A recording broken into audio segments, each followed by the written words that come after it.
ધામથી પધારેલા પૂજ્ય શાસ્ત્રી સ્વામી ઋષિકેશ સ્વામી ખૂબ જ નાની ઉંમરના સંત છે.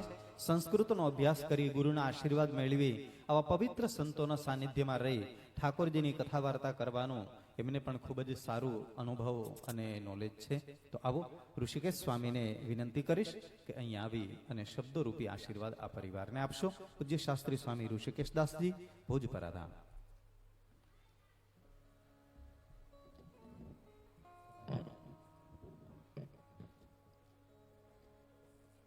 ભવસંભવ ભીતિ ભેદનમ સુખ સંપત કરુણાનિકેતનમ વ્રતદાન તપ ક્રિયા ફલમ સહજાનંદ ગુરુમ ભજે સદા.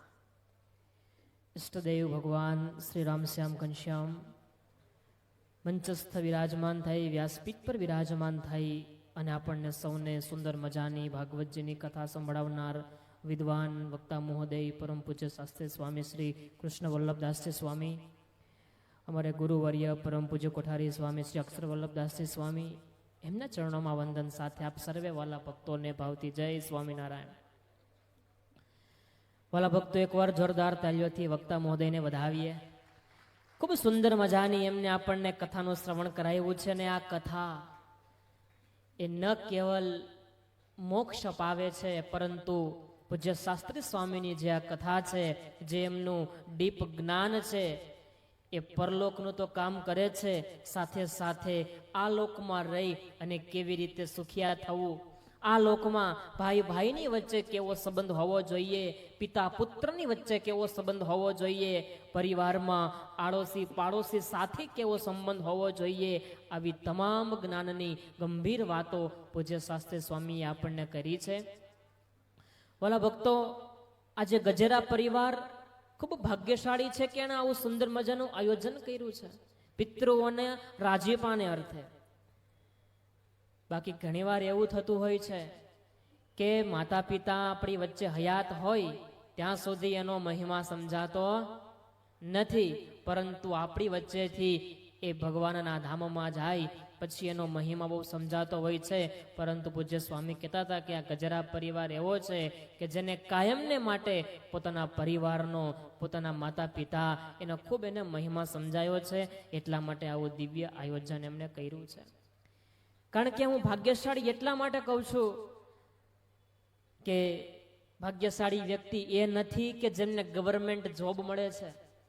ભાગ્યશાળી વ્યક્તિ એ નથી કે જેને આ લોકના લૌકિક ભોગ મળે છે, પરંતુ ભાગ્યશાળી એ છે કે જેને ભગવાન અને સંતોનો યોગ મળે છે.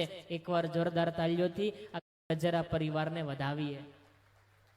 બાકી સારું એ જીવન પૂરું થઈ જાય, કોઈ દિવસ આવા સત્કર્મ કરવાના વિચાર ના આવે, પરંતુ જેની ઉપર આવા સંતોના આશીર્વાદ હોય, જેની ઉપર પોતાના માતા પિતા અને પિતૃઓના આશીર્વાદ હોય, એને આવા દિવ્ય સત્કર્મ કરવાના વિચાર આવે છે.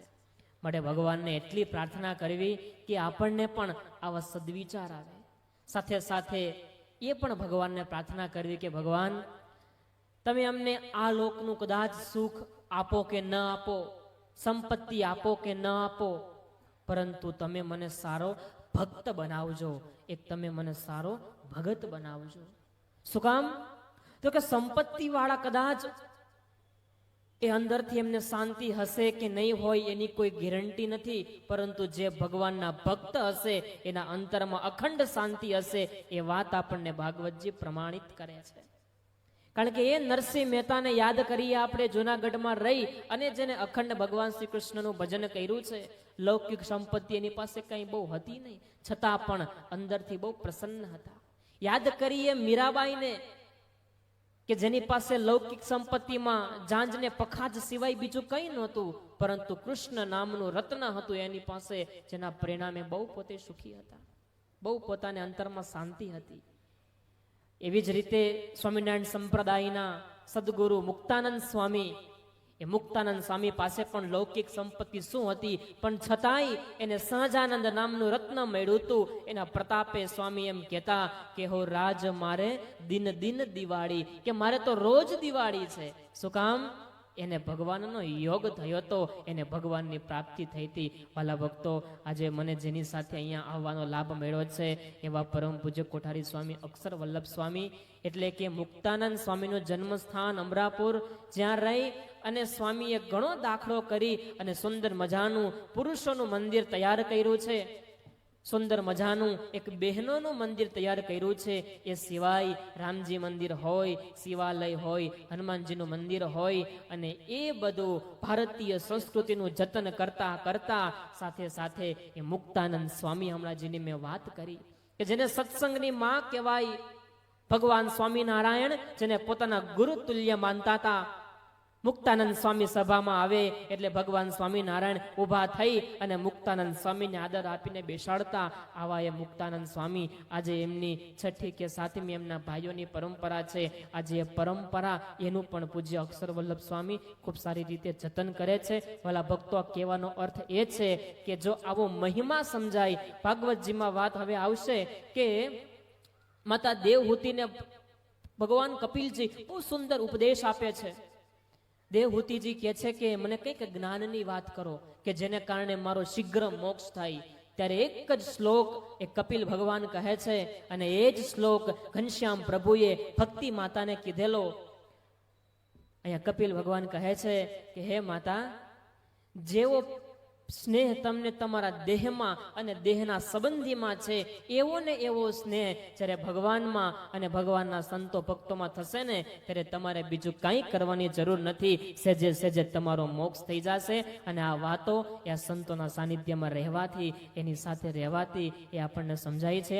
વિશેષ વાત ન કરતા પૂજ્ય અક્ષર વલ્લભ સ્વામી વતી સારા એ ગજરા પરિવારને ખૂબ ખૂબ ધન્યવાદ અને શુભેચ્છા પાઠવી મારી વાતને વિરામ. બોલો સ્વામિનારાયણ ભગવાન કી જય.